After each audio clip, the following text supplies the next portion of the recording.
This hour of the podcast is exclusively sponsored by my good friends at Advantage Gold. Advantage Gold is a 5-star rated gold company with one-of-a-kind customer service. And when it comes to gold and precious metals, Advantage Gold is the only company I'll work with. Call Advantage Gold today and make sure you let them know that Mark Levin sent you. And now, let's begin.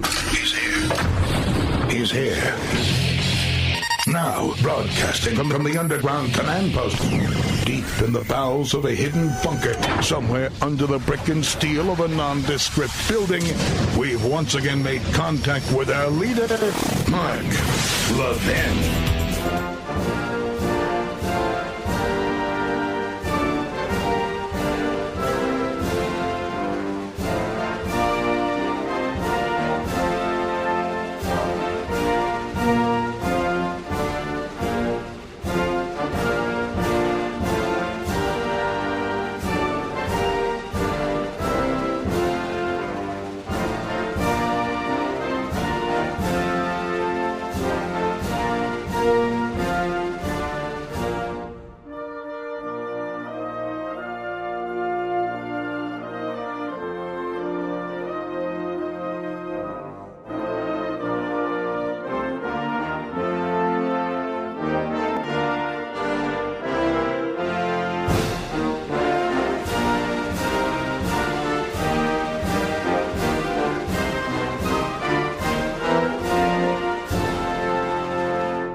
Hello, America. Mark Levin here. Our number, 877-381-3811, 877-381-3811.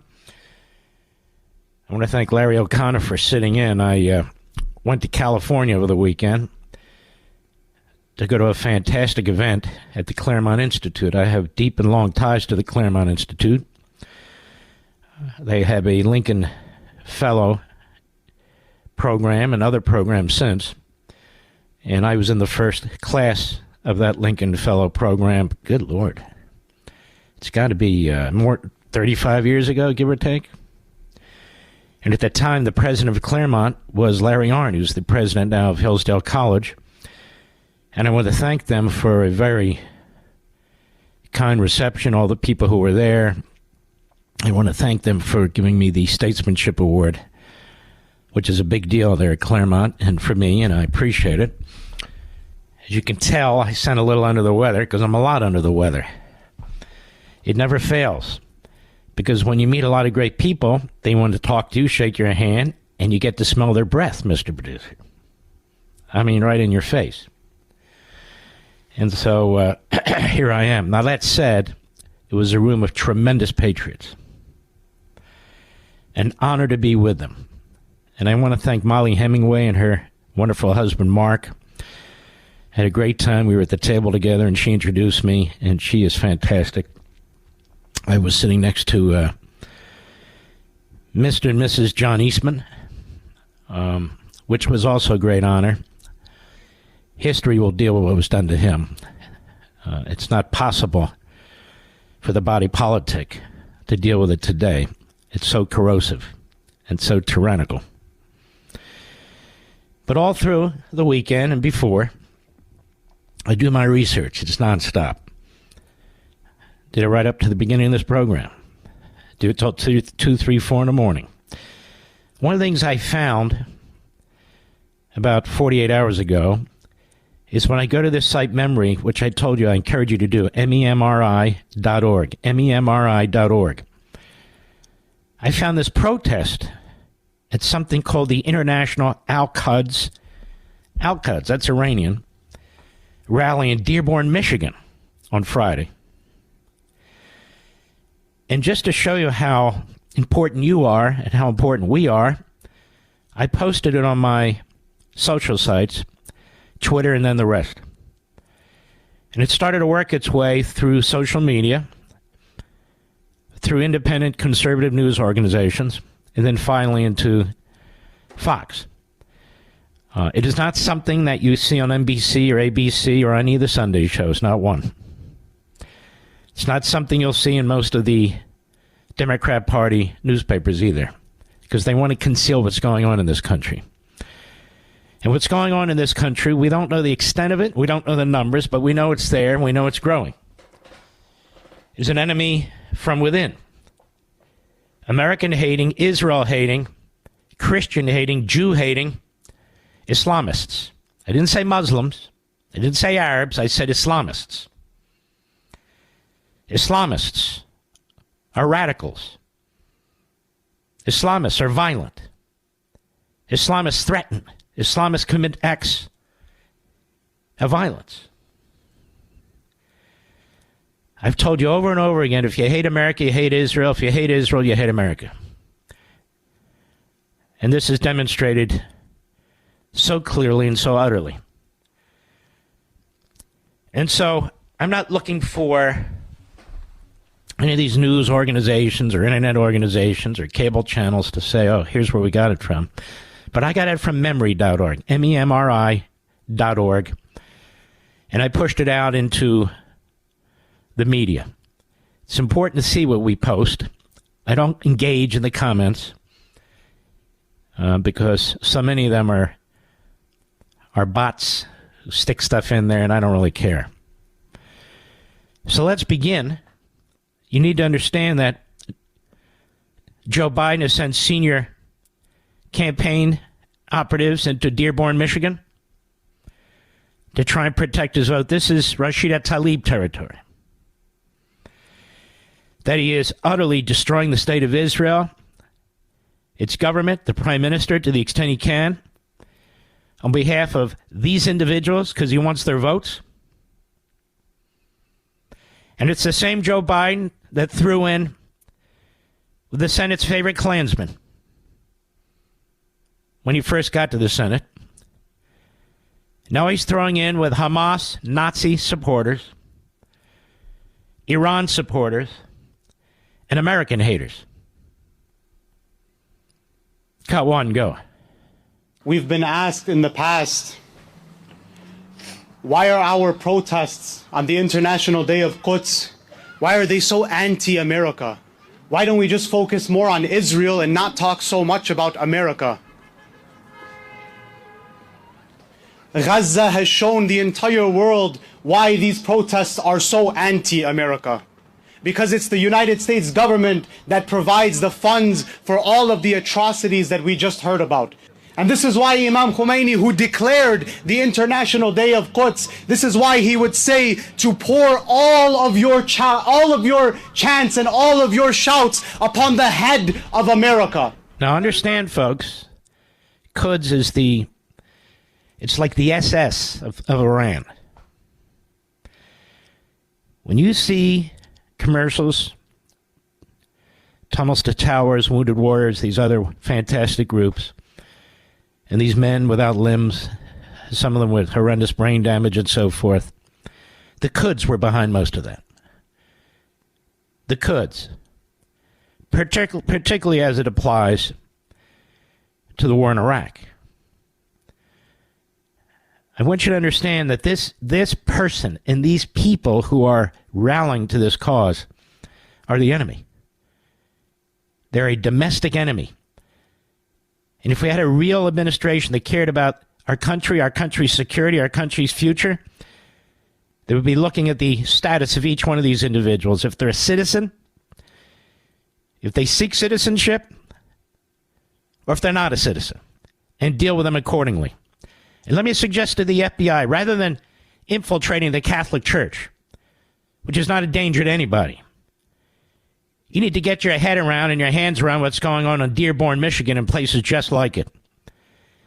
These are no-go zones in America now. I've talked about this last week. These are no-go zones.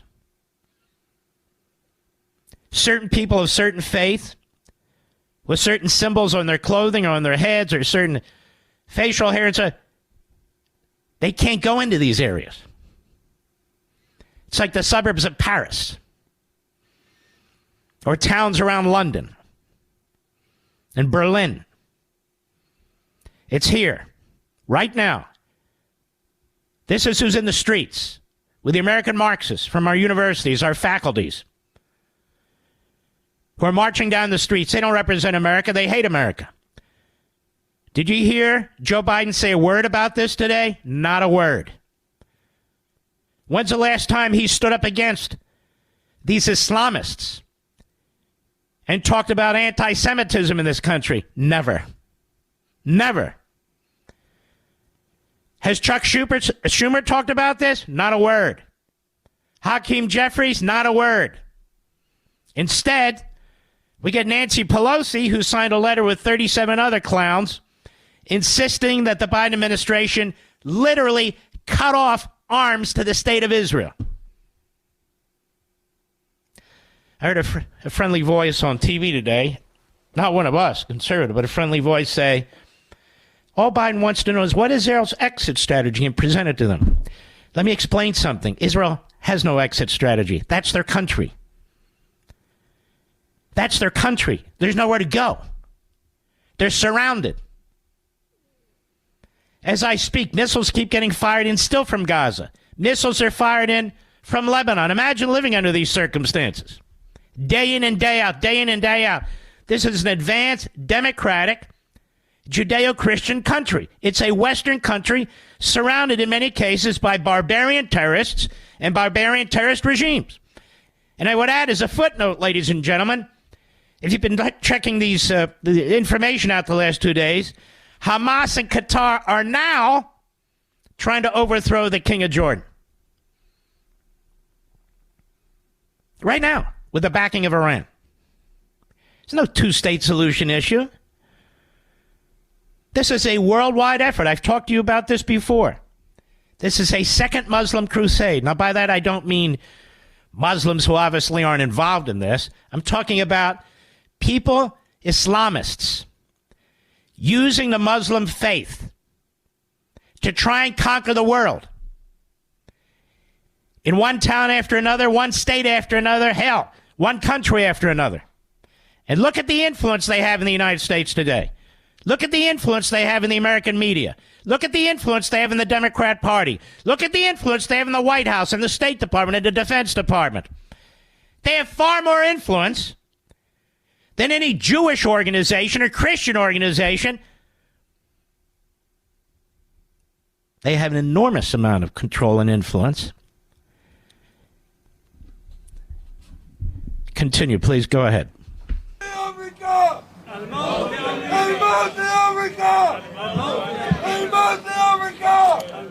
Malcolm X said, and I quote, "We live in one of the rottenest countries that has ever existed on this earth." I love it when people with thick accents in this country, who don't have to be here, or maybe they're second generation, talk about how horrible America is. You need to hear this. You need to understand what's going on. You're not going to see it on MSNBC or CNN. You're not going to see it on CBS, NBC, or ABC. You're not going to see it on the Sunday shows. You're not going to read about it in the front pages of the New York Times or the Washington Post. You're not. And yet this is what's going on. This is what's going on. And this is what Biden has responded to, and Blinken is in support of. Blinken is in support of this. As are the Marxists, the Bernie Sanders, the AOCs, the overthrow of America. That's their wet dream. Go ahead. Joe, that has to go. It's the entire system that has to go. Any system that would allow such atrocities and such devilry to happen and would support it, such a system does not deserve to exist on God's earth. And so when these fools ask us if Israel has the right to exist, the chant "Death to Israel" has become the most logical chant shouted across the world today. Cut two. Imam Khomeini recognized that Israel is an evil settler colonialist project. He realized it is a cancer, and he established this day. Israel, before this, brothers and sisters, was a sacred cow.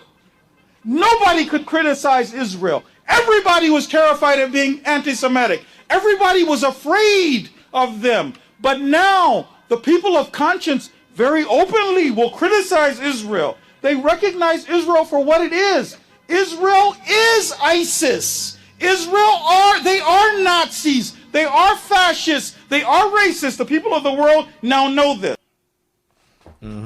I believe that was an imam. Again, I want you to bookmark memory.org, memri.org. You'll be way ahead of the knowledge game before any of these other news outlets even think about reporting this. And the border's wide open. People coming in, including from the Middle East. You have to assume a certain percentage of them hate the country. You have to assume a certain percentage of people coming into this country from wherever they are want to do violence to this country.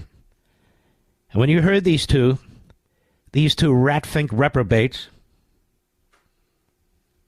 I wanted you to know that these are the people that Joe Biden is carrying favor with. And he never says a damn thing. Nothing. And the FBI knows what's going on in Dearborn, Michigan.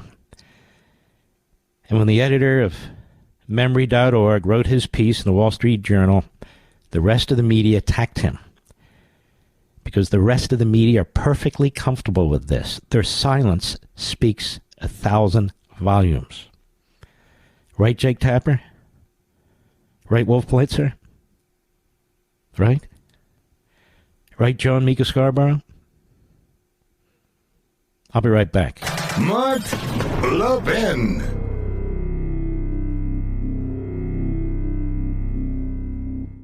Our once mighty dollar's under siege from runaway inflation. For those still working, your paychecks buy less while costs for gas, food, cars, utilities skyrocket thanks to inflation. That's why I'm urging all my listeners to register for the upcoming Gold and Silver Summit hosted by our friends at Advantage Gold. It's a fantastic seminar. They'll teach you how to take steps to help guard your wealth from inflation using asset diversification into physical precious metals. Gold and silver hold intrinsic value that should remain untouched by government manipulation. Folks, don't wait for the Fed's reckless policies to completely devalue the dollar and steal your life savings. Call now while free registration is open. I'm telling you, this is a fantastic seminar. Call 800-900-8000 right now. The Gold and Silver Summit could provide the vital insights we need to protect our families. 800-900-8000. Tell them Mark Levin sent you. Performance may vary. Past performance is not indicative of future results. Always consult your financial and tax professionals.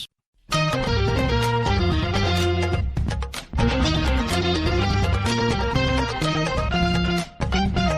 want to continue with this, but first I want to do a footnote on this abortion statement by President Trump. Anybody who listens to this show knows I'm opposed to abortion. Everyone can have their own opinion. That's my opinion.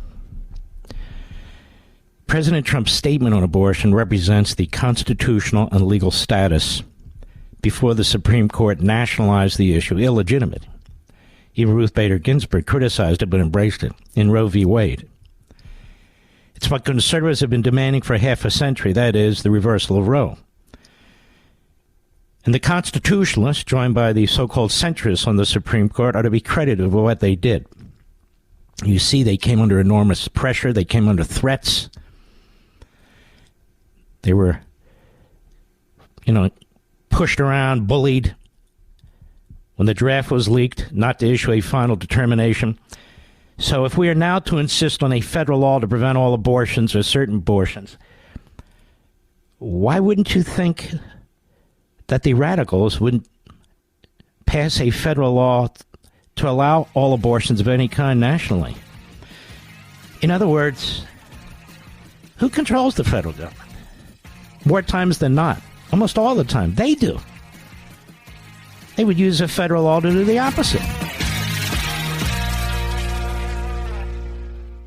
Attention, fellow Americans. Mark Levin here with a warning and a solution. I feel like our country's being destroyed by out-of-control spending and debt thanks to Biden and the American Marxists. And your hard-earned savings and retirement could be at risk from their socialist schemes. That's why you should consider Advantage Gold, the best of the best, a U.S.-based company that specializes in helping everyday Americans protect their wealth. They have a simple solution to help you even potentially grow your wealth despite the attacks from Washington. I urge you to register for their upcoming Gold and Silver Summit. It's fabulous. A free online event where you'll learn tips to help safeguard your finances by diversifying into physical precious metals. Call 800-900-8000. Call them right now to sign up securely for this pivotal summit. It is crucial. Tell them Mark Levin sent you for a special bonus. Call 800-900-8000 right now. Performance may vary. Past performance is not necessarily indicative of future results. You should always consult your financial and tax professional. The Mark Levin Show, live and national at 877-381-3811. You know, I'm a constitutionalist. I have to develop the case here. So you heard of what were formerly Democrat voters. They're upset because our government won't destroy Israel, won't help Hamas destroy Israel. There's a real cancer growing in this country. Now, for those who record what I say, try and cherry pick it, create controversy, it won't work. I've explained exactly whom I'm talking about. Not an entire people, not an entire faith. But too many people and too many of that faith who hold that view. And it shouldn't be a shocking or provocative point. Which is why it's even more remarkable when you have heroes who are Palestinian, heroes who are Arabs, heroes who are Muslims, who speak out and say things that could easily get them killed. Ever hear of Khalid Hassan? Of course you haven't. He tweeted, "I'm an Egyptian native Arabic speaker and a national security and counterterrorism researcher. I have an MA in intelligence and national security and over 14 years of experience. Members of my family fought the Israelis in the 73 and 67 wars. But I can tell you with confidence that the argument to suspend arms sales to Israel over the accidental killing of aid workers is anti-Semitic. It has nothing to do with decency, justice, or international law. You're singling out Israel when you haven't reacted the same way to the accidental killings of civilians by other militaries, including Arab militaries. If we, the UK, US, stop selling arms to every military that has accidentally killed civilians, we would stop selling arms to every single military on the face of the earth. In fact, we would stop manufacturing and buying arms for our own military, which has repeatedly killed civilians by mistake in Iraq, Afghanistan, Somalia, and elsewhere." He says, "You will find below numerous examples of similar accidents in war zones. Please do not talk about something you don't understand." He says, "Do not." The arm and airstrike in Yemen in 2015, a Saudi-led coalition airstrike hit a wedding party in the village of Wahija, near Aran, Yemen, killing at least 131 civilians and injuring scores more. I didn't hear anything from Washington about that. But the strike was condemned by international human rights groups and highlighted the devastating toll in the conflict in Yemen. Quds airstrike, that would be Afghanistan 2016, a U.S. airstrike, as you know, targeting Taliban fighters in Kunduz, Afghanistan, hit a civilian home, resulting in the death, he says, of at least 30 civilians. We know of at least 10, 7 of which were children. The incident occurred during a military operation to retake the city from the Taliban control and raise concerns about the accuracy of intelligence and targeting procedures. He says the Gazabad airstrike, Afghanistan 2008, a U.S.-led coalition airstrike targeted a suspected Taliban compound in the village of Azabad, near Ghaziabad, Afghanistan. However, the strike hit a gathering of civilians, including women and children, resulting in the deaths of at least 90 civilians, according to Afghan officials. The incident sparked protests and led to calls for greater accountability for civilian casualties. Khair Khana wedding party strike, Afghanistan 2008, a U.S. airstrike targeted a wedding party in the village of Khair Khana, near Herat, Afghanistan, killing at least 47 civilians, including women and children. The strike occurred after coalition forces received reports of military activity in the area, but mistakenly targeted the wedding celebration instead. Al-Ada camp bombing, Sudan, 1998, the U.S. military launched cruise missiles on a pharmaceutical factory in Khartoum, Sudan. Remember that? That was Bill Clinton. In response to bombings of U.S. embassies in Kenya and Tanzania, however, the factory was believed to be producing pharmaceuticals. And the strikes resulted in civilian casualties, including workers at the facility. The incident raised questions about the legality and effectiveness of military responses to terrorist attacks. Al-Majala airstrike, Yemen, 2009. A U.S. drone targeted a gathering in the village of Al-Mahala in Yemen, believing it to be a training camp for al-Qaeda militants. However, the strike hit a Bedouin camp, resulting in the death of 14 alleged militants and at least 41 civilians, including women and children. Bolabalak airstrike, Afghanistan, 2009. A NATO airstrike targeting Taliban insurgents in the village of Bolabalak, Afghanistan, hit a convoy of vehicles, resulting in the deaths of at least 27 civilians, including women and children. NATO initially denied civilian casualties, but later acknowledged the mistake and apologized. Sana'a funeral hall strike, Yemen, 2016. A Saudi-led coalition airstrike hit a funeral hall in Sana'a, Yemen, where mourners had gathered, resulting in one of the deadliest single incidents of the Yemen civil war. The strike killed at least 140 people, injured more than 500 others. Mansoura airstrike, Syria, 2017. A U.S.-led coalition airstrike targeting ISIS militants in the town of Mansoura, Syria, hit a building where civilians were sheltering, including families displaced by the conflict. The strike resulted in the deaths of at least 150 civilians. It goes on and on and on. And yet Joe Biden uses the accidental death of 7 food volunteers to attack them. And Martha Raddatz brings the chief of this group on her program on ABC, who is a major league Israel hater and anti-Semite. There's a piece in the American Thinker that talks all about him. Of course, Martha Raddatz doesn't bring him on to talk about that. She brings him on where he just keeps saying Israel purposely did this, as if he's a member of Hamas. I'll get into more of that a little later. So the great Martha McCullum has John Kirby on her show. He won't come on this show, that's for sure. We tried, right, Mr. Producer? No response. And she says, well, excuse me, what about this wedding party? Excuse me, what about this this aid worker for us who was killed and his whole family, 7 of whom were children? You're out there attacking Israel for this WCK strike. Listen to how he responds. Cut 3, go. But these are two different events. They're not that different, though, John. I know. I understand that the outcome. I get the outcome. But why? So this was a trigger moment, it appears, for the White House, because obviously that the momentum has been building to take a harder line against Israel and their tactics. But this was the event that really pushed things over the edge. And so why is it so different in terms of what Israel carried out in the midst of war? And, you know, these aid workers, and my heart breaks for them as it does for the 7 children who were with this man underneath this Hellfire missile. Indeed.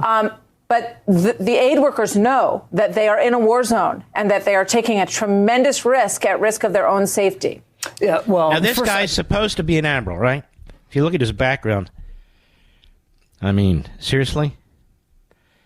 So he knows all this. He knows what took place during Obama and Biden. He knows what took place. He was a mouthpiece for the Pentagon for years and years and years. He knows all these incidents that took place. Does his heart go out to all the other people who are dead? And after we killed that American aid worker, he wasn't American, but he was helping us, and 9 members of his family, including 7 children, Joe Biden went to Rehoboth Beach. Go ahead. I understand that there's similarities here, but it would be, I think, imprudent to try to compare 2 things that happened 3 years apart in 2 different conflicts. What does that have to do with anything? This is my point. You heard what the Palestinian gentleman wrote. He's right. Now, this is the spokesman for the American president who's lying, who's waffling. But he's so committed to destroying the state of Israel and their ability to defend themselves. He's so committed to imposing a blood libel on them. He's so committed to the Dearborn, Michigan Islamists and Biden's reelection. This is the same mouthpiece who lied to us day in and day out at the end of Afghanistan. He has no shame. He has no conscience, this guy. I don't care if he dresses in a $1,000 suit and he's a slick talker. Let's go to cut 4, please. Go. Is the Biden administration position still that there should be zero conditions on aid, military aid? This is where we are with the media, who are campaigning for the military strangulation of the state of Israel, campaigning for it, rather than confront him, as Martha McCallum did. Is it still the position? She attacks him from the left. She attacks him from the Islamist Dearborn, Michigan left. That's what she does. Go ahead. Yeah. I'm not going to get ahead of the president or decisions he might or might not make going forward. He was very clear in his call with the prime minister that if we don't see some changes in their policies in Gaza and the way they're prosecuting operations. So basically, and others wrote this over the weekend, so I don't take credit for being the brainchild of this, but it's brilliant, including our buddy Joel Pollack at Breitbart, but others as well. Have you ever known a war, ever, where the victim is responsible for feeding the people of the enemy that attacked them? Do you know any other war, Mr. Producer, where that's ever occurred? So now the Israelis are responsible for the safety, the provision of medicine and food to the people of Gaza who elected Hamas, who either assisted or acquiesced to them building a underground tunnel system bigger than the New York subway system. Many of these people joined in on October 7th. I guess Jake Tapper hasn't told you that. And the most recent poll by an Arab group and a Palestinian group says 87% of them supported what happened on October 7th. So now the Israelis are responsible for feeding them and medicating them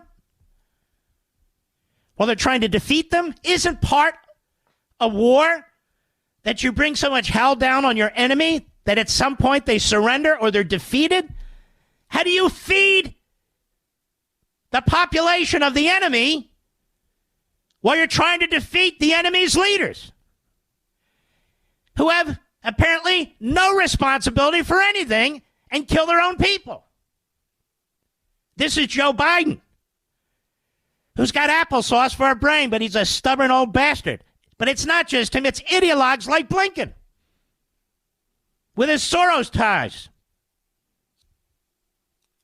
It's pretty shocking, don't you think, America? Have you ever heard of, let's see here, another gentleman, just stick with me. I've got a lot of papers here, you know. Hold on one second. I have it all organized here. I promise you I do.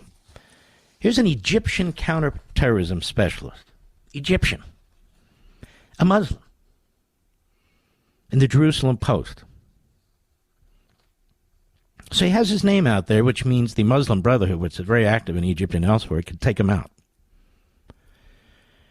He says the argument to suspend arms sales to Israel over the accidental killing of aid workers is anti-Semitic. This we know. Hassan said it, and of course Hassan is right. But let me move on to this. I apologize. This piece is in Newsweek by Bassem Eid, EID, a Palestinian human rights activist. These people get no attention in Mediaite. They get no attention in Media Matters. They get no attention at the Drudge Report, you see. None. None. Because they give the lie to the Biden administration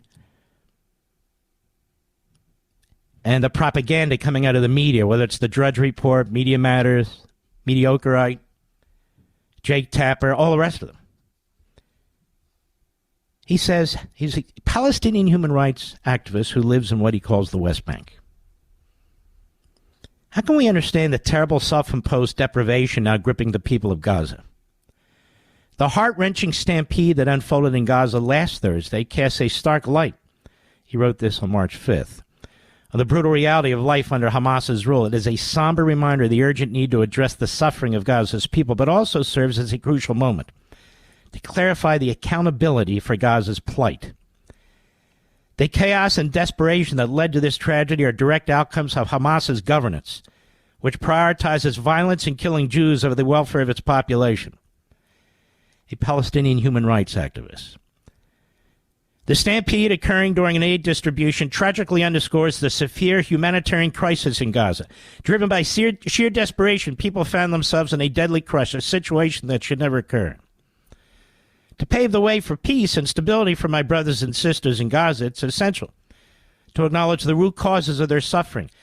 Hamas's diversion of resources, suppression of dissent, and neglect of civilian needs must end. The international community, along with the Palestinian people, must demand accountability and seek a future where governance prioritizes human dignity, economic opportunity.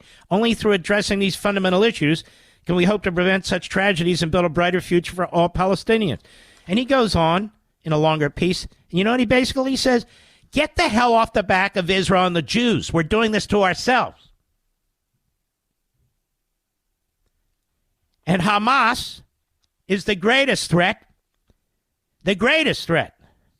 he says, that our Palestinians, brothers and sisters, face in Gaza. Not Israel, not the IDF. There's more when I return. I'll be right back. Mark Levin.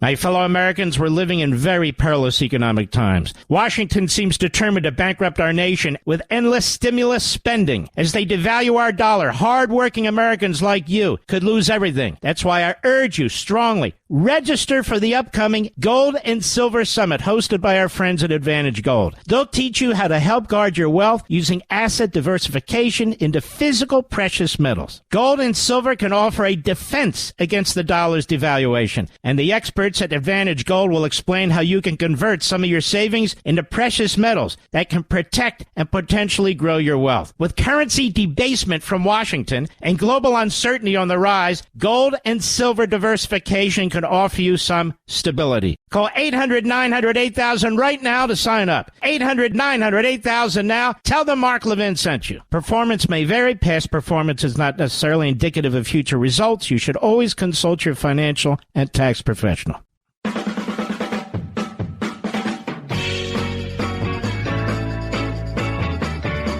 A lot more to cover, in addition to many other things to cover, and we're going to do it all here. We also have Senator Cruz coming on the next hour. I'll be right back. This segment of the podcast is exclusively sponsored by Pure Talk. Pure Talk offers great coverage and can save your family money on your wireless bill every single month. Go to puretalk.com to find the plan that's right for you. Thank you again for listening, and thank you so much for this sponsorship, Pure Talk. He's here. He's here. Now, broadcasting from the underground command post, deep in the bowels of a hidden bunker, somewhere under the brick and steel of a nondescript building, we've once again made contact with our leader, Mark Levin. Hello, America. Mark Levin here. Our number, 877-381-3811, 877-381-3811. So I've laid a foundation in the first hour. And rather than condemning all of this, do you know what Joe Biden and his anti-Semite regime, that's correct, his anti-Semite regime have been planning for the state of Israel? Matt Vespa, who's a fantastic writer at Town Hall, says, wait, the Biden administration is going to label Jewish goods now? Sounds pretty Hitlerian. So does anyone have a history book in the Biden White House? Because this policy is a public relations nightmare. The Biden administration, Israeli government under Prime Minister Benjamin Netanyahu are beyond strain due to the Gaza war. The Biden White House wants the war to end. I would say differently. The Biden White House wants Israel to lose. Israel has offered numerous ceasefire agreements since the last failed humanitarian pause. Hamas has rejected all of them as recently as today, ladies and gentlemen. I don't even know why we're negotiating with terrorists, quite frankly. Then this White House gets huffy that Israel doesn't stop their offensive operations against the genocidal terror group that's dominated the Gaza Strip for over 20 years. Democrats on the Hill are now mulling cutting off new arms to Israel, or at least applying conditions for new aid. That's because, but what's even worse, that's bad, but what's even worse is this plan to label Jewish goods. Ready for this? To label Jewish goods that come from Judea and Samaria, to stamp them with identification. Will they have yellow stars on the packages? It's a Hitlerian throwback and a move that should cause an uproar. First rewarded in the Financial Times. Jake Tapper hasn't reported this. Wolf Blitzer hasn't reported this. The Morning Schmo and Mrs. Schmo, not a word. Rachel Madcow, nothing. Where are all the Republicans who are now Democrat Party media grifters? Not a word. Can you imagine if Donald Trump tried this? Of course he wouldn't. And he didn't. He did quite the opposite, as I'm about to get to. The Biden administration is drawing up plans to require goods produced in Jewish settlements in Judea and Samaria to be clearly labeled as coming from there, according to U.S. officials. Another sign of White House unhappiness with the government of Benjamin Netanyahu. No, it's another sign of the systemic Jew-hating, Israel-hating people that populate the top of our government. The final go-ahead for the move and its timing have not been decided, but is intended to increase pressure on Israel over rising settler violence. It's another lie. These people live in their homes. They're not bothering anybody. You can look it up on the internet, and they're routinely butchered and attacked by the peaceful PLO Palestinians. The move would reverse a policy introduced by the Trump administration in 2020 that required goods produced in Judea and Samaria to be labeled as made in Israel, not made in the West Bank. And I'm proud to say the former ambassador to Israel from the United States, David Freeman, was involved in this. And I'm proud to say that my stepson, David Milstein, was the brainchild behind the whole thing. The U.S. Department of State declined to comment. Other countries also label goods coming from settlements. The EU's top court ruled in 2019 that goods from Jewish settlements in the West Bank must be labeled as produced in occupied territory. Must not imply that they come from Israel itself, quote unquote. Right, because Europe's been such a beacon for tolerance among Jewish communities historically, said by no one ever. That continent is awash with anti-Israel sentiment and anti-Semitism, and I might add, Islamists. No-go zones. Little Dearbornistans. Over here, college campuses are turning into recruiting hubs for Hamas. Everyone else seems to have caught on to the Nazi ties to this policy, which is something one should not gamble on an election year. Jonathan Levin, New York Post, great guy. How many more uncommitted votes before Jews are asked to wear a yellow star, he asks. Stephen Miller, perhaps the label can be yellow and in a starry-like shape, even so it's bright and distinguishable. They're going to put labels, Mr. Reducer, on goods and products coming out of Judea and Samaria? Not that they come from the country of Israel? Now, ladies and gentlemen, how far are we going to go with this? How much are you going to tolerate? What's not widely known in this country is that Chris Van Hollen, who makes Joe Biden, well, let me say this. He's the most translucent human being on the face of the earth. That's a physical characteristic. This is a punk who grew up in fairly wealthy areas of Maryland. He's in the Senate. He was in the House. And he's one of the biggest anti-Semites in the United States Senate. Chris Van Hollen. Chrissy, you're welcome to come on the program. Let's go at it. And a lot of that's due to his wife, who's very, very comfortable with Islamists. But Chris Van Hollen, you've seen him. He's one of the biggest anti-Semites in the Senate. Don't believe all this. We're after Netanyahu stuff. Netanyahu is only doing what his people want him to do. That is, save their lives. He's not doing anything more or anything less. He's trying to help save his country. So these attacks on Netanyahu are actually intended to bring down the government, undermine the ability of Israel to defend itself, and allow the hordes to overrun it. Margaret Brennan is a moron. She's at CBS News. But let's take a listen. Cut 7, go. You have been pressing for the White House to act on the president's own standards for national security and to hold Israel to account in terms of possibly conditioning military aid. What kind of a question is this? First of all, she's illiterate. Secondly, do you work for the Hamas media? I mean, listen to these media people, America. It's no joke. They hate us too, just like the Islamists in Dearborn. They share many of their thought processes. Go ahead. Were you clear on what the White House position is? I'm not clear. First of all, I should say I'm glad Bill Burns is in Cairo. I hope we get a ceasefire and a return of all the hostages. Well, aren't you swell? We're negotiating with the terrorists. He hopes we get a ceasefire and a return of all the hostages. It's a one-liner. It's a fortune cookie one-liner. The only way you get the return of the hostages is by killing the enemy or by letting out thousands and thousands of their terrorist friends out of the Israeli prisons. But Van Hollen doesn't give a damn about human beings. Has he said anything about securing the border? Has he said anything about the slavery and the inhumanity that's widespread on the border? Has he said anything about the 100,000 people dying every year from fentanyl because he won't get off his ass, go to the border with an imbecile certified as such, president of his, and secure that damn border? But he knows what Israel's supposed to do with its border. He knows what Israel's supposed to do to defend itself. But here's a United States Senator, and he won't lift a finger to defend us. Go ahead. Glad to see the president, at least as reported out, finally say to President Netanyahu that if you don't follow these, my requests, that there will be consequences. Mm-hmm. Just think about this. The way they treat an independent democratic state, the way they treat an elected government under their system in Israel, how they talk to them. What has Van Hollen said about the Islamo-Nazi butcher who runs Iran? Nothing.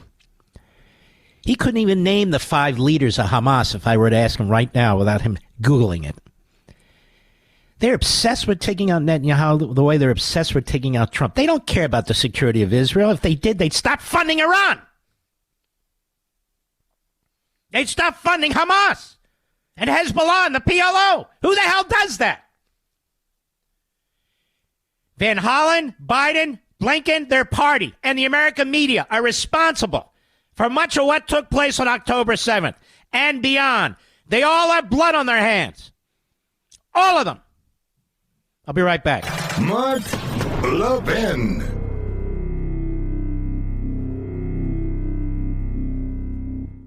Nowadays, $20 barely gets you a burger and fries and maybe a quarter tank of gasoline. You know what it will get you, though? For just $20 a month, you can get unlimited talk, text, and plenty of 5G data from my cell phone company, Pure Talk. You'll get the same quality of service as AT&T, Verizon, or T-Mobile, but for half the cost. The average family saves almost $1,000 a year, all with no contracts and no activation fees. You can trade your phone or get great deals on the latest iPhones and Androids. Make the switch today and save an additional 50% off your first month. Choose a wireless company that shares our values, that supports our military and veterans, that creates American jobs, and refuses to advertise on fake news networks. Instead, they're right here with us. Just go to puretalk.com/Levin, puretalk.com/Levin, and make the switch right now so you can actually afford that burger and fries. That's puretalk.com/Levin. Levin.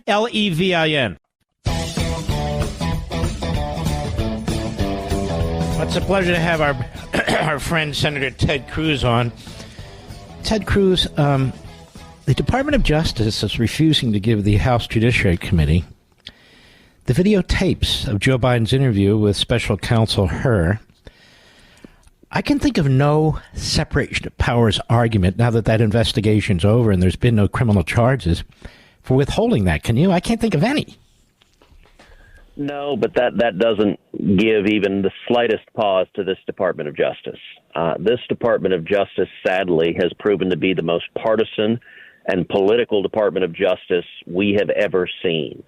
You and I are both alumni of the Department of Justice. DOJ has a long and storied tradition of staying out of politics, of enforcing the law regardless of party. And I'm sorry to say, Merrick Garland, when he came in, threw all of that in the garbage. And we have seen under this DOJ, number one, a blatantly differential standard of justice, that they go and target the enemies of the White House and use the force of government to go after them. But number two, front and center, I think there's no priority this DOJ cares about more than protecting Joe Biden personally. So, of course, they don't want the videos of that deposition released because that would damage Joe Biden. And this is a political operation.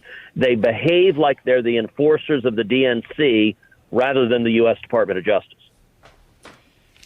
Now, along those lines, the Supreme Court stated emphatically that Joe Biden doesn't have the power of the purse. This is basic stuff. It actually belongs to Congress, specifically the House, because like Mussolini wants to issue edicts.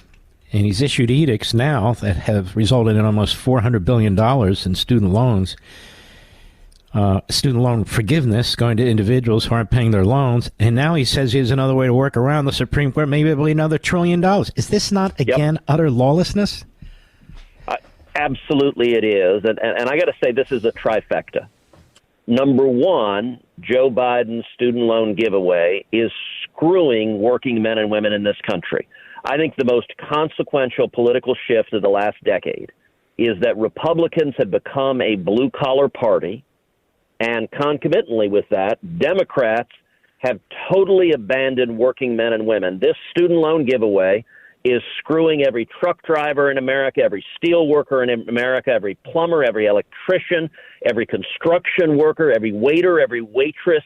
Every blue-collar worker in America, you're being told, guess what? We're going to take your tax money. We're going to put national debt on your shoulders to pay off the loans for some woke gender studies major, because that's the new base of the Democrat Party. That's number one. It's screwing blue-collar workers. Number two, as you noted, it is utterly lawless. When Joe Biden tried this before, it was an effort right before the last election in 2022 to buy votes. It was an effort to give away money to buy votes, and the Supreme Court reversed it, resoundingly reversed it, said, no, the president cannot just give away $1 trillion because he wants to. It has to go through Congress and be legislated, and the Biden White House knows this. But that leads to number three. This is a cynical election ploy in which they're trying to fool a bunch of young people to come out and vote for Biden, and they know they're lying to them. They know that it's not going to happen. They know it's not going to survive. They know the courts are going to strike it down, but the Biden apparatchiks don't care because they think young people are stupid enough that they'll fall for the same game. It's like Lucy and Charlie Brown and the football. So they're screwing blue-collar workers. They're being lawless, and they're lying to young people because they think it will buy them votes in November. They talk about this bipartisan bill constantly, and I don't want to beat a dead horse here. Or like 3 Republican senators voted for the thing. Even McConnell, who's the invisible hand behind it, didn't vote for it. That is to secure the border. It doesn't secure the border. Any of the funding would have been in 2028. And there's basically a red button in that law that essentially Biden can press that button and pretty much do whatever the hell he wants to do, just claim a national emergency, correct? Look, this Chuck Schumer bill was a terrible bill. It was not a border security bill. In fact, it was the opposite. If it had passed, it would have made the problem worse. Why would it have made the problem worse? Because it codified, it put into law Biden's catch-and-release policy, which is lawless. It's produced this crisis.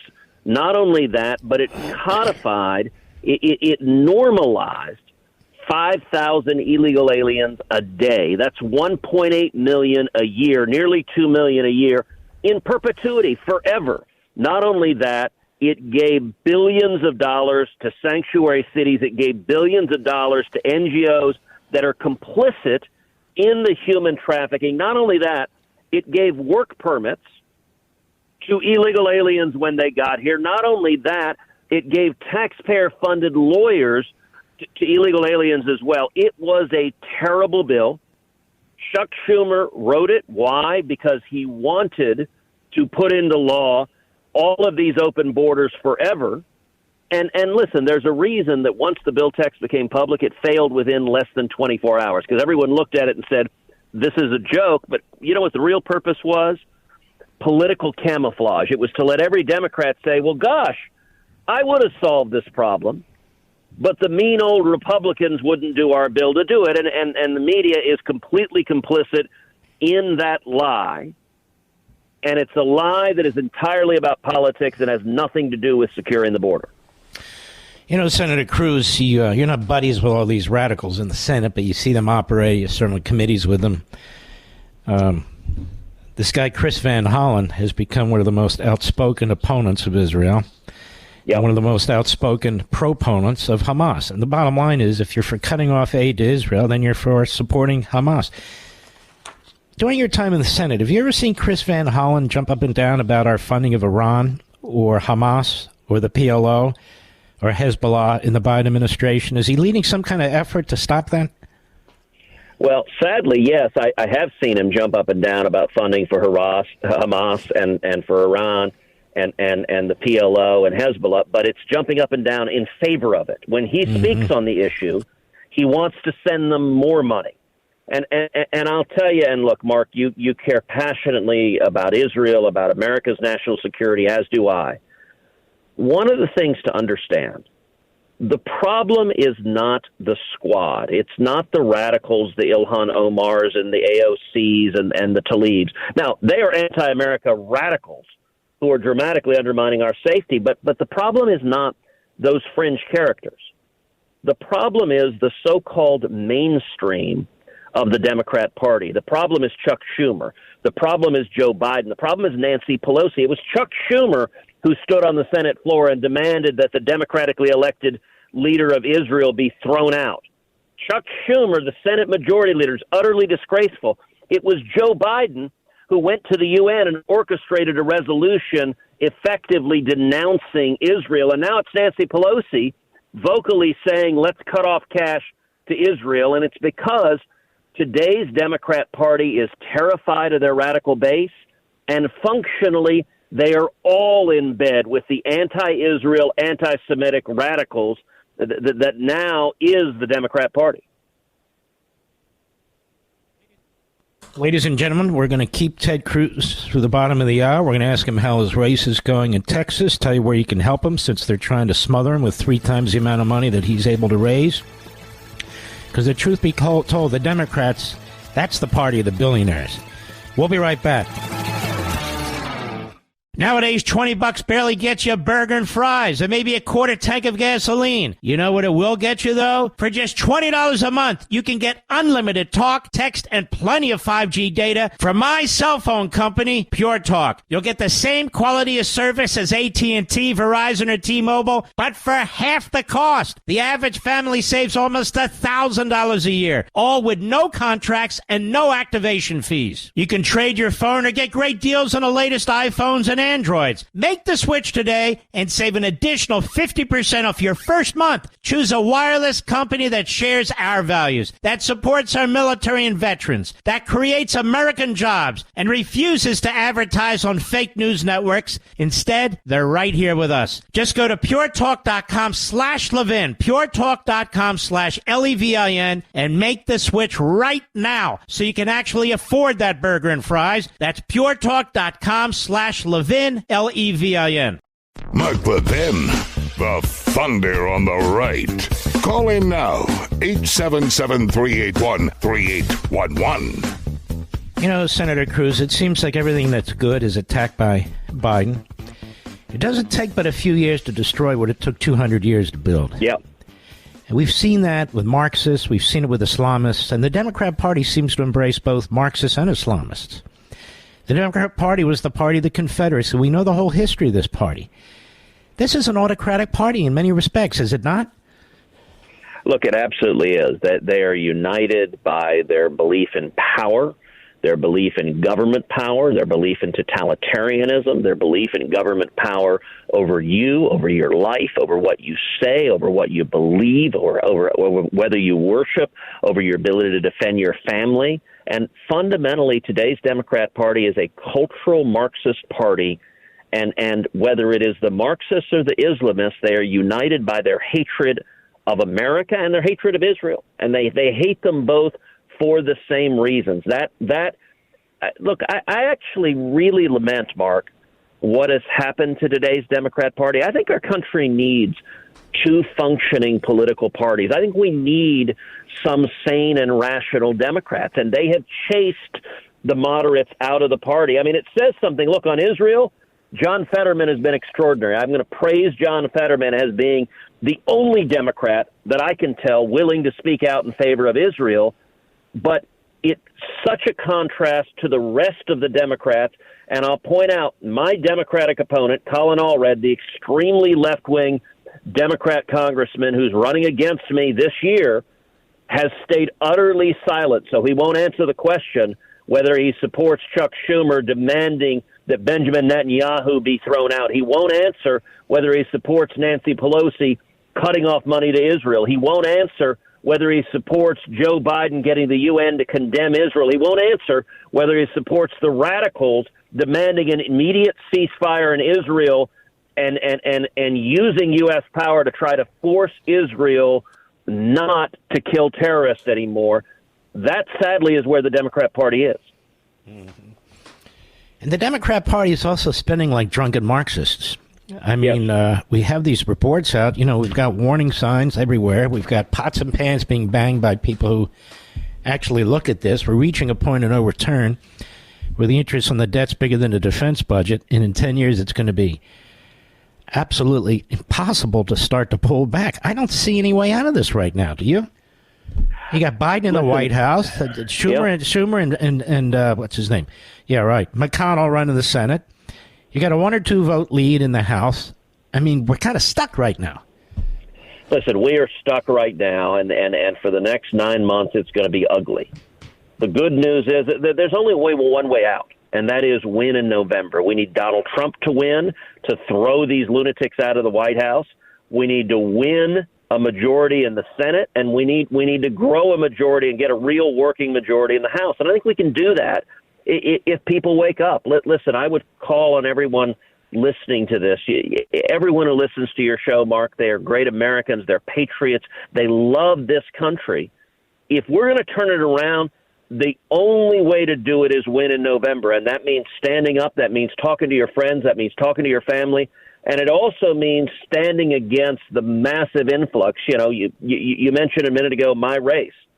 Chuck Schumer has made clear I am his number one target in America. Chuck Schumer and George Soros are going to spend over $100 million trying to defeat me.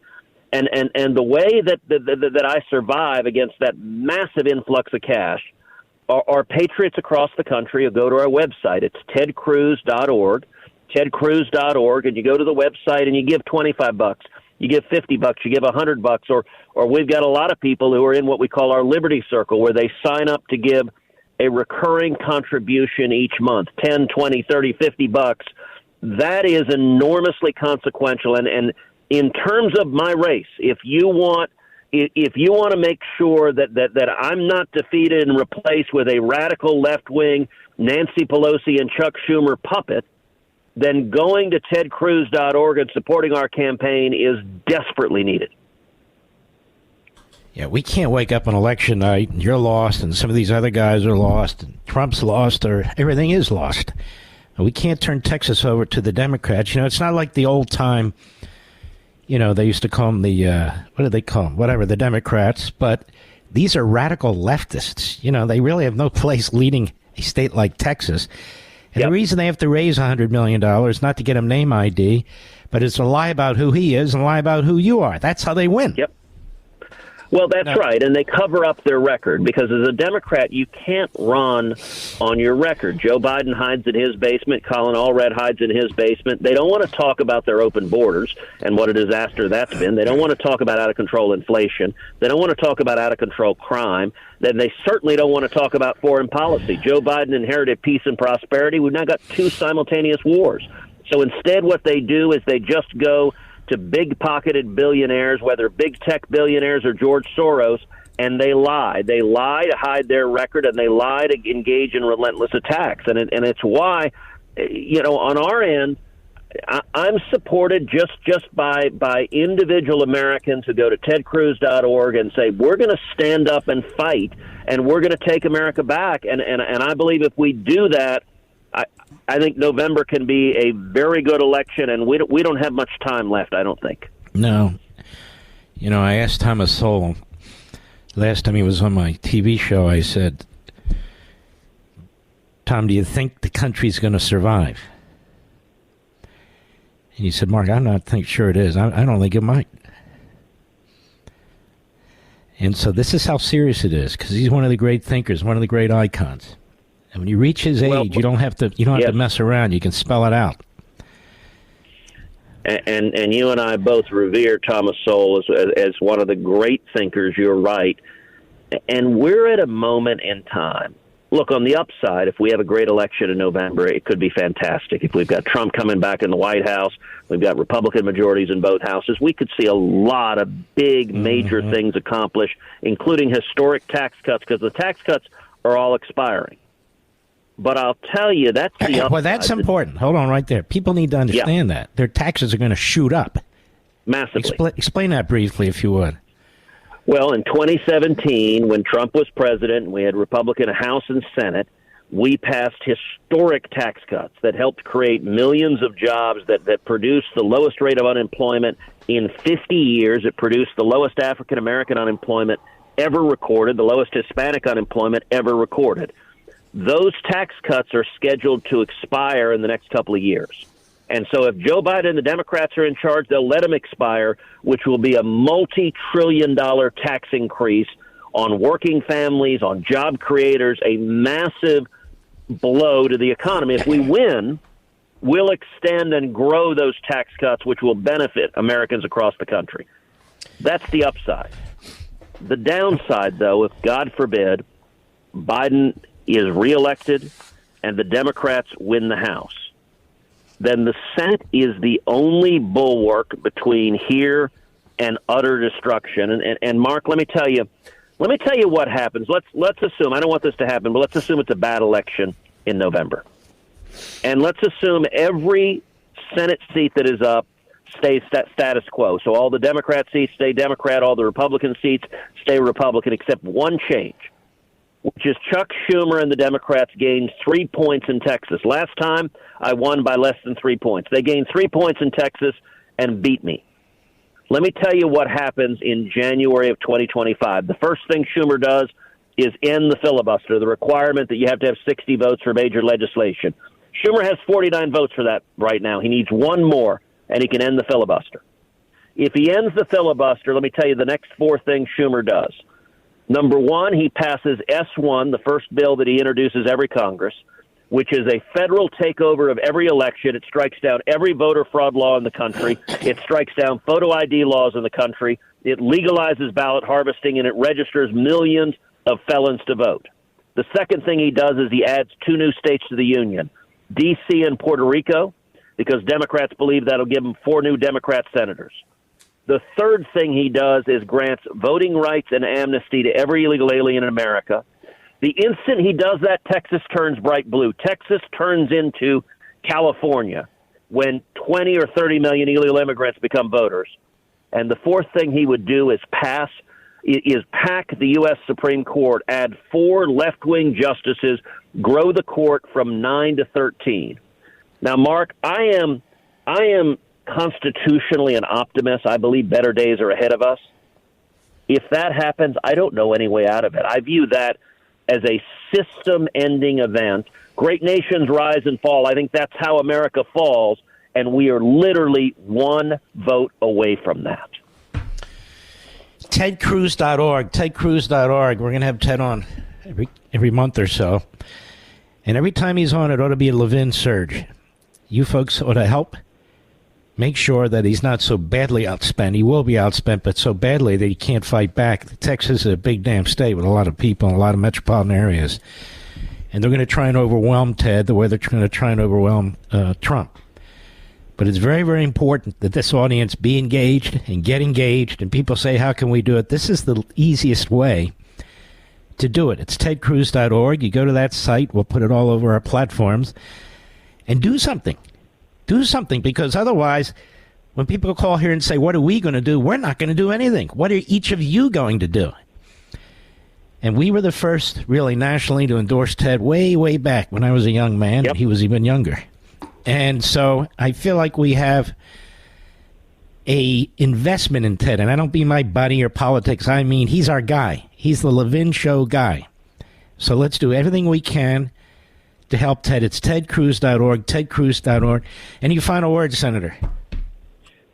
Just, Mark, there is a reason you're the great one. You're speaking the truth, and we are facing, I got to say, a question I've asked more than once. Yeah. If Joe Biden's objective were to destroy America, what would he have done differently? Yeah, good point. I literally cannot think of anything he would do differently. That's what we're facing. Yeah, and let me tell you something. The second term, you think this one's bad? He won't have anything. Worse.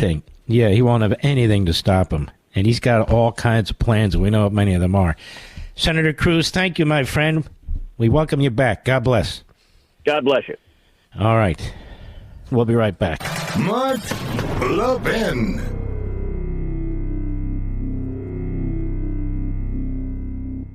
Nowadays, $20 barely gets you a burger and fries, or maybe a quarter tank of gasoline. You know what it will get you, though? For just $20 a month, you can get unlimited talk, text, and plenty of 5G data from my cell phone company, Pure Talk. You'll get the same quality of service as AT&T, Verizon, or T-Mobile, but for half the cost. The average family saves almost $1,000 a year, all with no contracts and no activation fees. You can trade your phone or get great deals on the latest iPhones and Androids. Make the switch today and save an additional 50% off your first month. Choose a wireless company that shares our values, that supports our military and veterans, that creates American jobs, and refuses to advertise on fake news networks. Instead, they're right here with us. Just go to puretalk.com/Levin, puretalk.com/Levin, and make the switch right now so you can actually afford that burger and fries. That's puretalk.com/Levin. Levin. By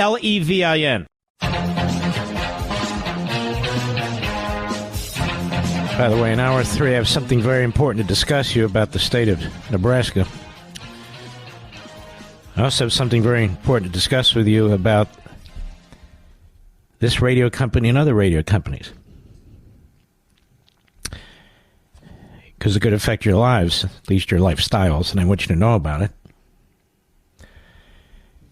And I also want to tell you about the lies about the data show that Israel's not providing food to the Gazans. In fact, the data shows that Israel's providing more food than ever before.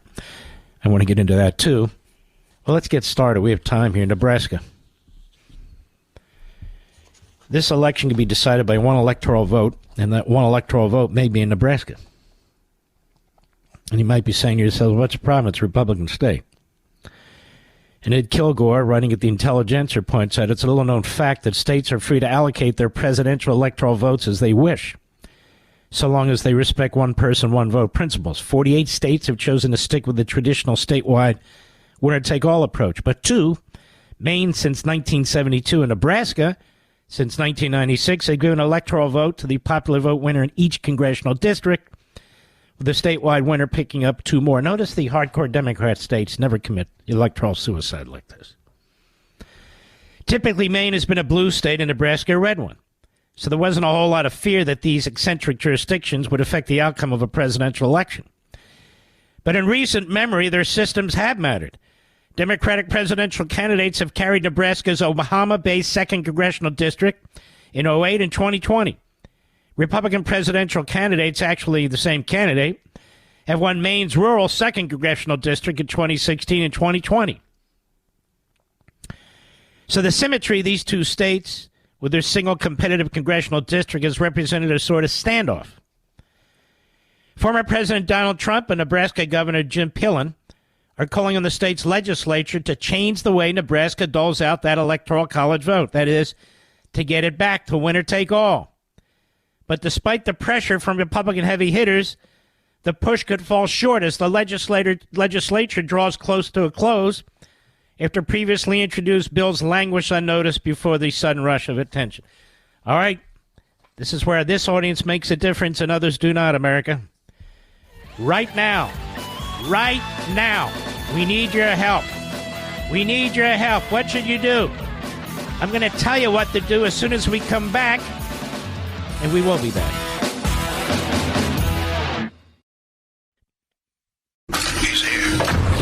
He's here.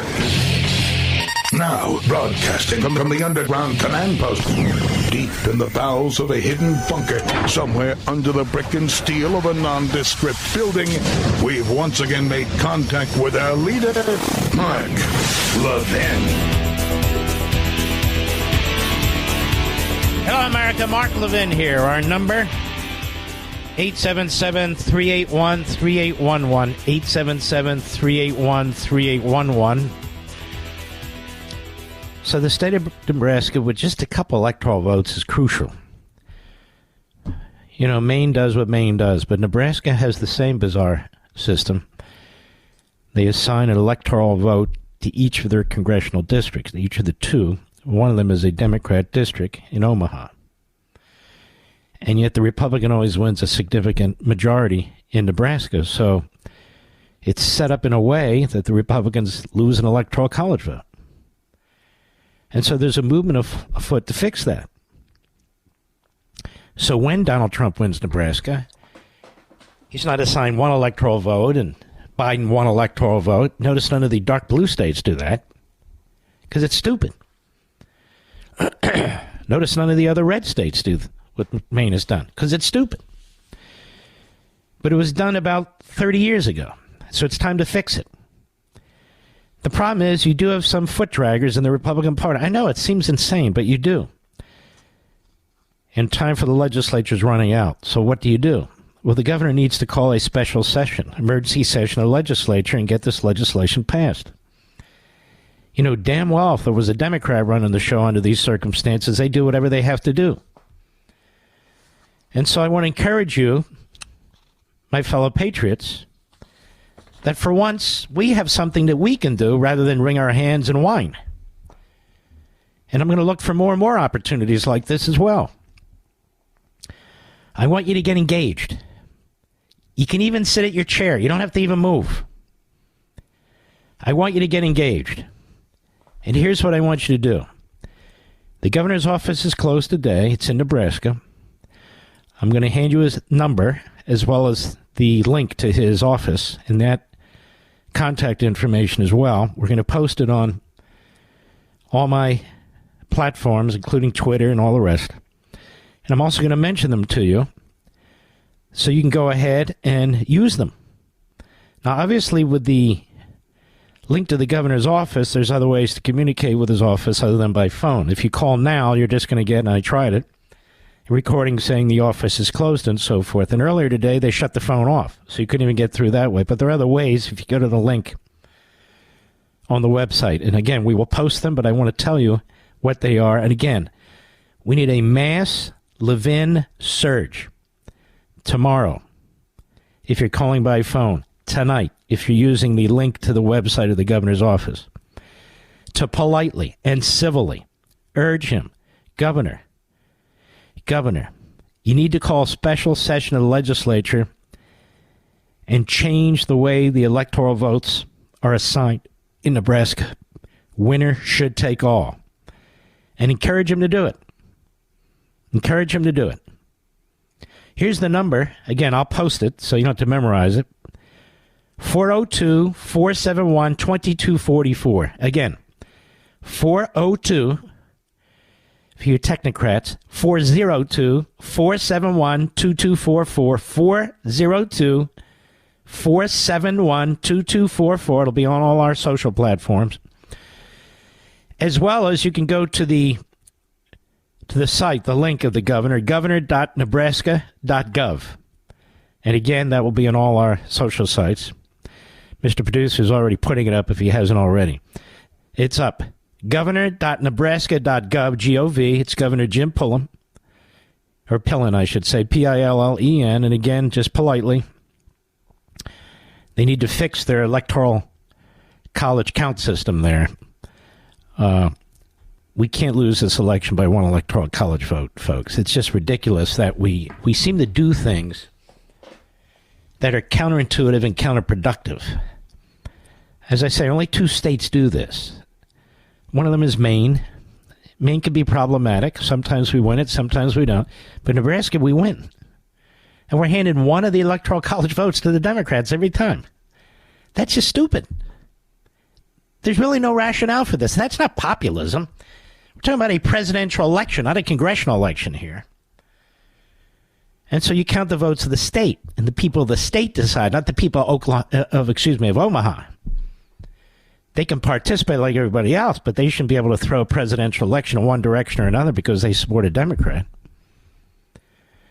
And so again, I want to encourage you to do that. If you can't remember the numbers, the link that I just told you, well, we're all over the place. Mark Levin Show Twitter, Mark Levin Show Truth Social, Mark Levin this, Mark Levin Show that. And I want to encourage you to do it. So this is an official second Levin surge tonight. The first one is to go to tedcruz.org, and please do whatever you can to help the senator. He is a leading light in the United States Senate. If he's replaced by one of these left-wing, Senate Democrats who goes along with the most extremist types from the state of Texas, that'll be a complete disaster in lieu of Ted Cruz. Complete disaster. And then we need Nebraska. We need Nebraska to get back in line with the rest of us, with the rest of our states, and stop handing an electoral college to the Democrats. Electoral college votes are not supposed to be handed out to cities. States get them. It's the vote of the states, not the vote of pieces of the states. We shouldn't be winning in significant numbers in Nebraska and handing one electoral college vote to Biden. It's just ridiculous. So I encourage you, again, tonight if you want to use the link, but certainly tomorrow with the call or the link if they unplug the phone again, to contact the governor's office. The number again, as I pull it up here, let's see here, 402-471-2244, 402-471-2244. Or you can go to the website. Again, all this stuff will be on my social sites. You can go to the website. Let's see here, Mr. Producer. Here it is, which is, what the hell is it, Rich? You just posted it here. Let's governor.nebraska.gov, G-O-V. Governor.nebraska.gov. And I think we may actually have his email address, too. Once I go to contact info on the page, once you get into the link, and you'll have his email number. His email address, rather. Contact info on the page. I'm not trying to complicate it. It's actually quite simple.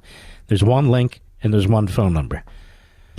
If you find you're blocked on one, use the other. If you want to act tonight, use the link, not the phone number. I think I've spelled it out pretty straightforward. Very, very important that they call a special session and get this done. As the Democrats would. All right.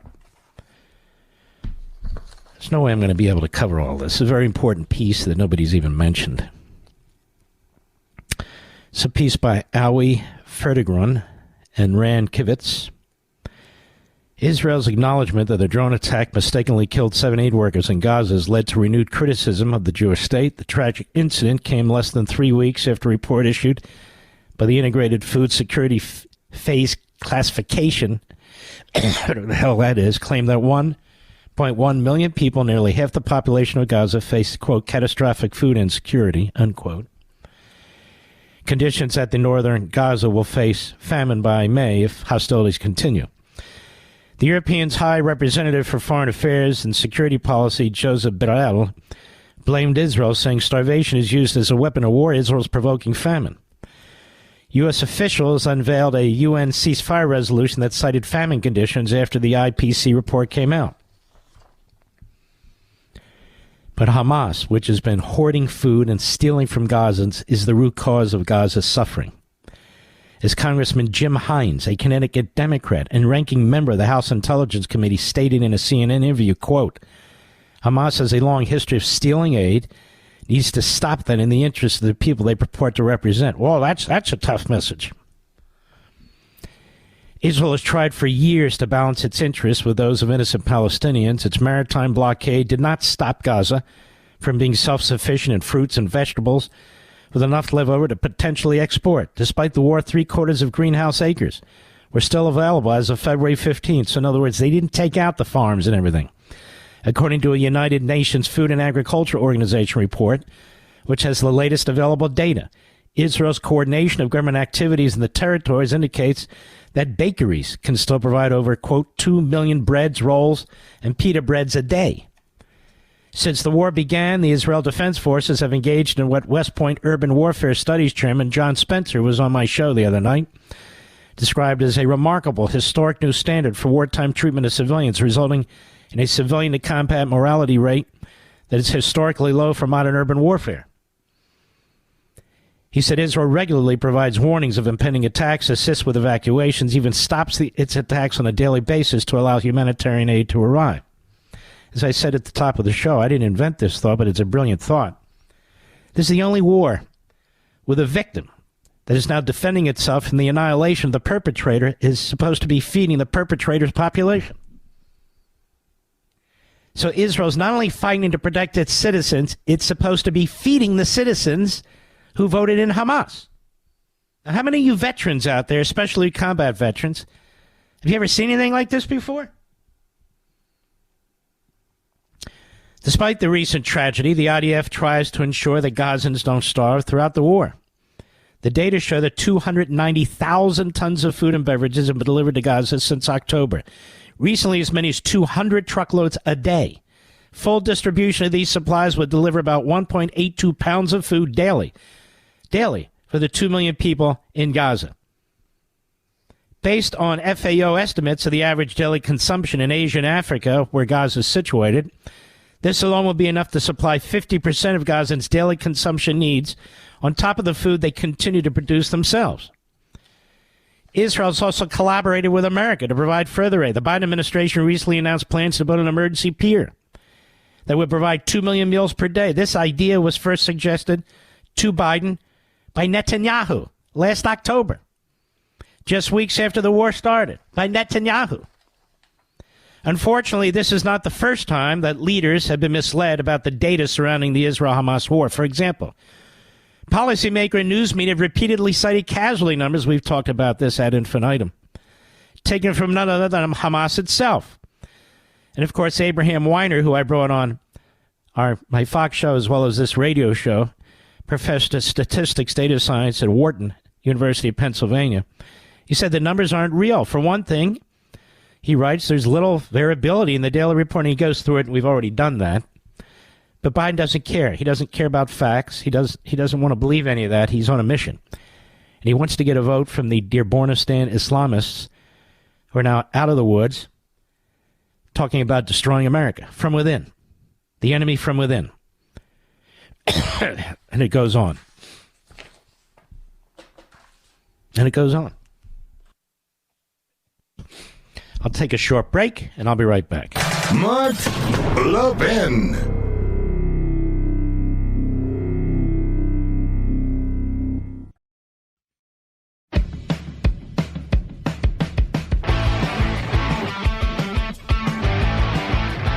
They put a fine point on this Nebraska thing to encourage you to really act tonight and tomorrow.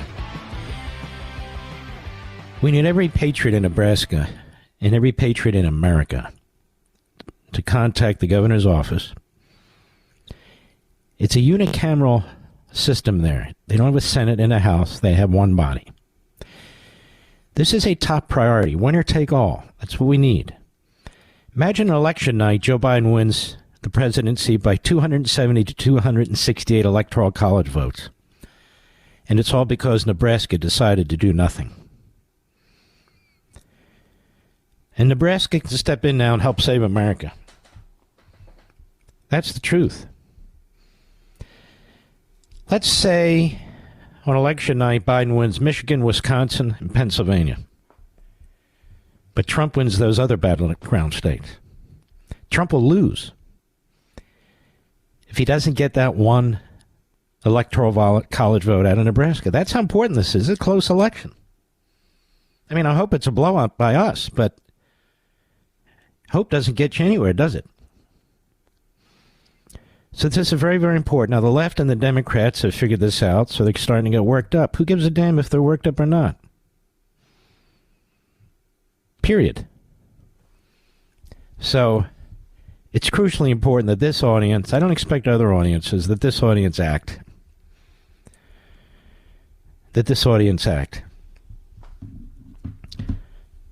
It's funny how the media never report the amount of food, the tonnage of food and water and fuel that's being brought into Gaza. When's the last time you read it, Mr. Producer? Never?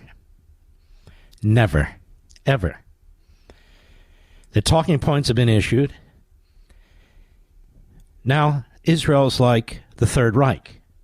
Netanyahu's like Hitler. I so hate these people. You have no idea on the left. I hate them. So I would ask actual reporters and news people at Fox, people at Newsmax, OAN, people at various news sites, newspapers, from now on, ask. Ask during the White House press conference with one of the morons, one of the imbeciles, one of the idiots, how much food is being brought into Gaza and where's it going? I'll have to get back to you on that. Or you have to talk to the Pentagon about that. Or not enough. Or ask Admiral Kirby. I want you to look at his background at Admiral Kirby. I didn't know they gave admiralships away this easily. Ask him. How come the United States didn't feed the civilians when we were attacking various countries during World War II or fighting in Vietnam and North Korea? Because the goal was to win. Almost at all costs. Not feed the citizenry, the other population. I mean, did the British and American Air Forces, when they bombed Dresden, burned it to the ground, were they busy feeding the citizens? No, I don't think so. No, you won't find any of that, ladies and gentlemen. When Ulysses S. Grant, under the orders of Abraham Lincoln, laid siege to Vicksburg, his target was the citizenry. They get the citizenry to turn on the troops, which is kind of what they did on the Confederacy. Hamas kills its citizens. They believe in an afterlife, a very strange one. This is, in fact, a crusade for them. And so Joe Biden is the biggest piece of S. They laugh at him. They ridicule him. Behind his back, they humiliate him. They can't believe their good luck. And I can't believe our bad luck. It's really crazy, America. When we come back, believe it or not, by Semaphore, and believe it or not, by this guy Max Tanney. I thought he was more interested in writing about my children than he was about anything else, but here he actually slipped on a banana peel and hit his head and came to his senses for about 15 minutes. The headline of his story is Soros Fund is building an audio empire.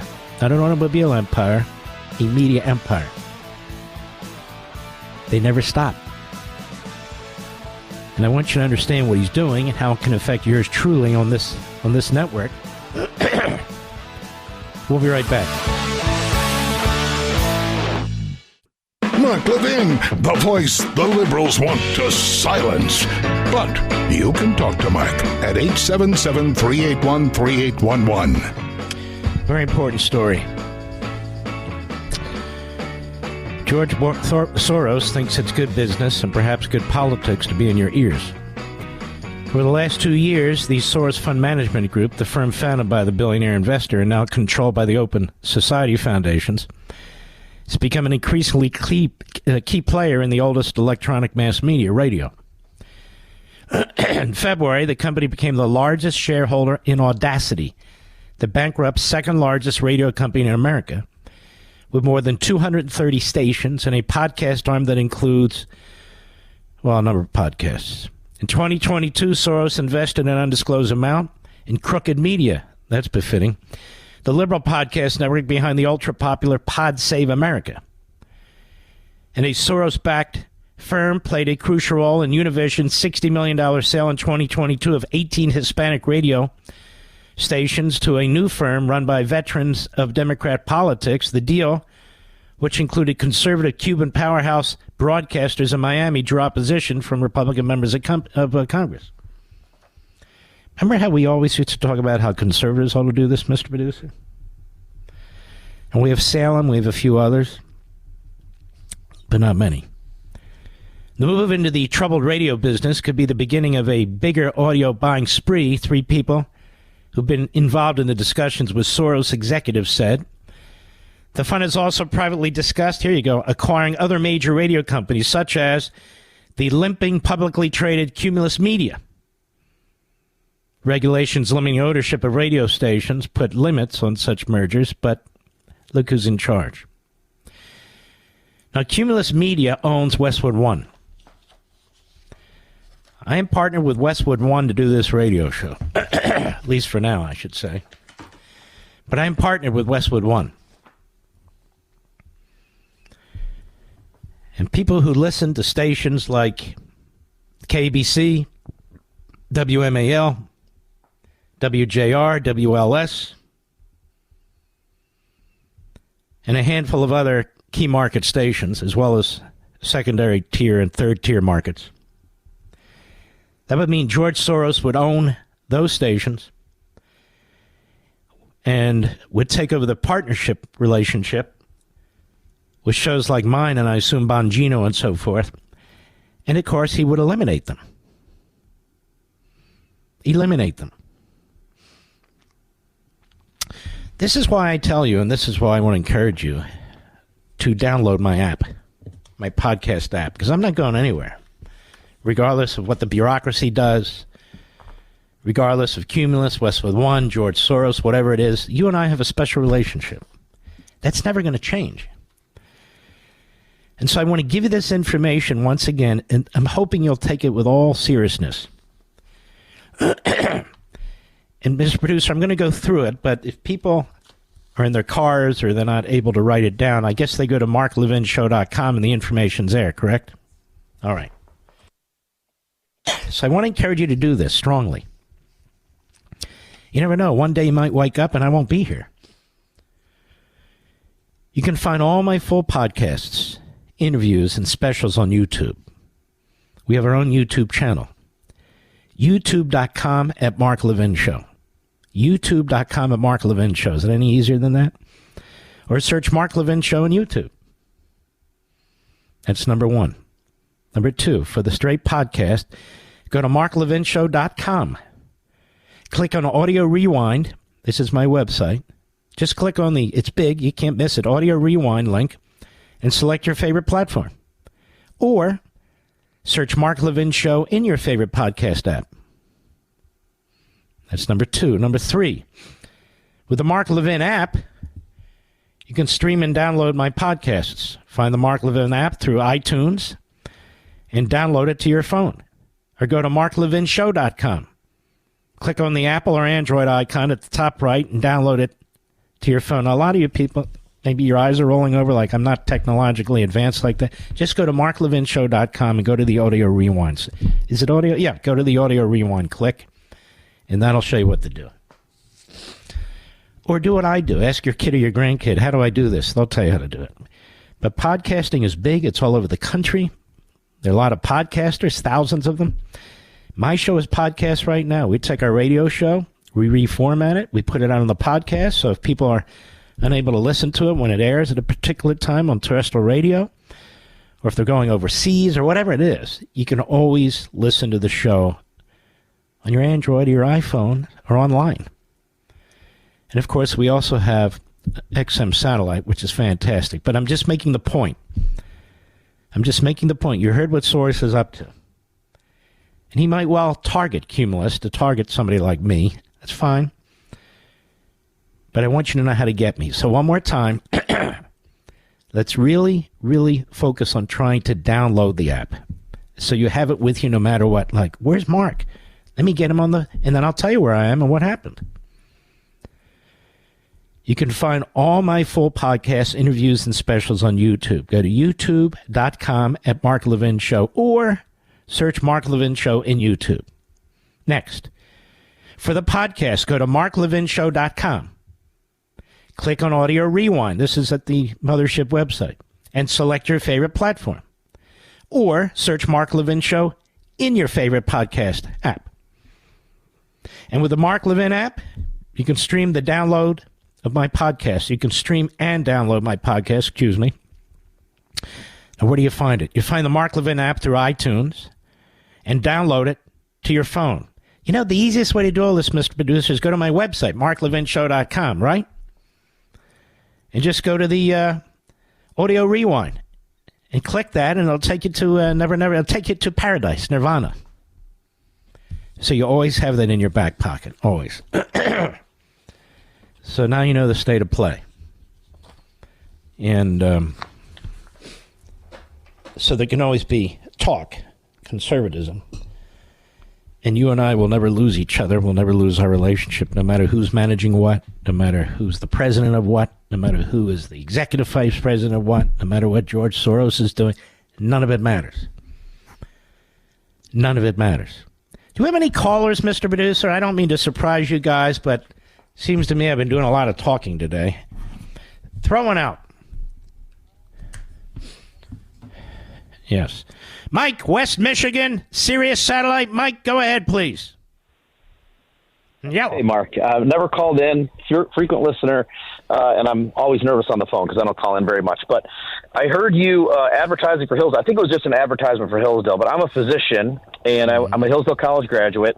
Wonderful. And my wife is a Hillsdale College graduate. My son is about to be a Hillsdale College graduate. That's where we met. Yes, sir. Beautiful. My son is about to be a Hillsdale College graduate. I've met Larry Arnn several times. Wonderful man, wonderful school.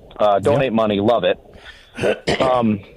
But my son wants to go to medical school, and even though he has almost a 3.9 from Hillsdale, which, as you probably imagine, is pretty hard to achieve. It's very difficult. He cannot get into an MD program, or at least he has not yet.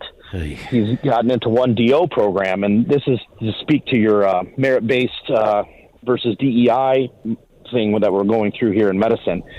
And it's deeper than that because the merit-based people are retiring, they're resigning, they're leaving medicine altogether. So it's going to be compounded even more so in the near future, where the vast majority of physicians and certainly the vast majority of hospital administrators are going to be DEI-focused, not merit-based. No, and I know. Really, it's a disaster. 100%. I fear for the medical profession. I fear for the patients. Very much so. Yeah. Exactly. Who is going to take care of us as we get older? And you know, I'm 50 years old. I'm on my way to that point in life, and really, it's sad. I mean, the best physicians in the future may be DOs, which the DOs are great. Some of the best doctors I know are DOs. What's a doctor DO? of osteopathy. Oh, okay. Doctor of osteopathy versus or proctologist. You never know. Yeah, there'll be a lot of a-holes out there, and we'll need them. There sure will be. Yes, there sir. sure will be. Anyway, I just wanted to share that. I agree with you, and hopefully something happens to... Well, my stepdaughter's a doctor. She's a damn good one. And I know what's going on, and I see it. And, of course, so do a lot of students, and so do a lot of graduates, and in fellowships and residencies and so forth. And they can't open their mouths because they'll be punished. Yes. But the idea that they've now leached into the medical system where you want the best of the best based on merit, well, that's a problem. Thank you for your call, my friend. Next one, Mr. Producer. Great call. Sandra, Gutenberg, New Jersey, the great WABC. How are you? Oh, my God. It's an honor to speak with you. This Thank is the first time.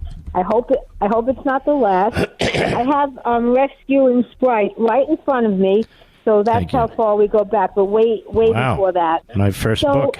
And then I cried from that book a lot. It made me very sad. But when I want to get something straight, you're the one that I go to for that. So I just want to tell you what happened. Will you be able to follow me on a podcast if you have to? Yeah. Excuse me. I have cholera. Thank you. Oh, okay. Are you Yes. okay? I'm working on it, yes. So, okay. So I went to a little gathering in my building last night, and my friend is of Israeli origin, but she's here most of her life.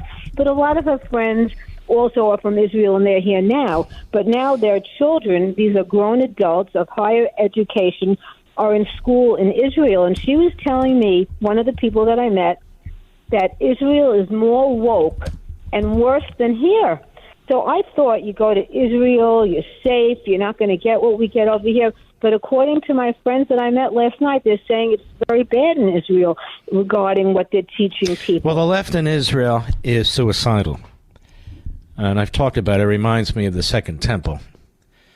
And in that regard, you had factions of Jews fighting with each other while the Romans were laying siege to the walls. And this went on for about 5 years. And finally, the Jews behind the walls realized that they better defeat and focus on the Romans or they won't survive. And they didn't survive because they were too late.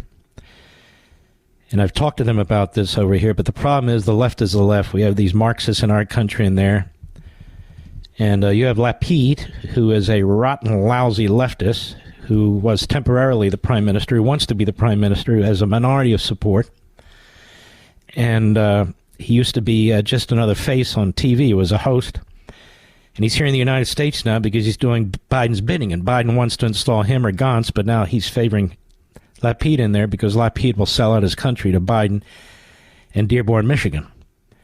This is what Netanyahu's facing. These attacks on Netanyahu. If Netanyahu was weak, if he wasn't effective, if he wasn't standing in the way of the American Islamists and the Hamas terrorists, they'd be perfectly happy with him. But they don't like him because he actually knows that it's his job to defend his people, regardless of what Joe Biden thinks, to the extent he thinks at all. All right, my friend, you're lovely. Thank you for your wonderful call. I'll be right back. Mark Levin.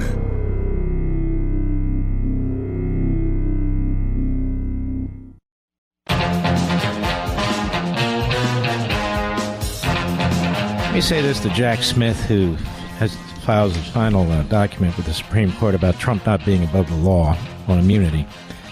Let me tell you something, Jack. You charged Trump with the 1871 Klan Act, the Enron Act, which has nothing to do with January 6th, and a statute used against government contractors.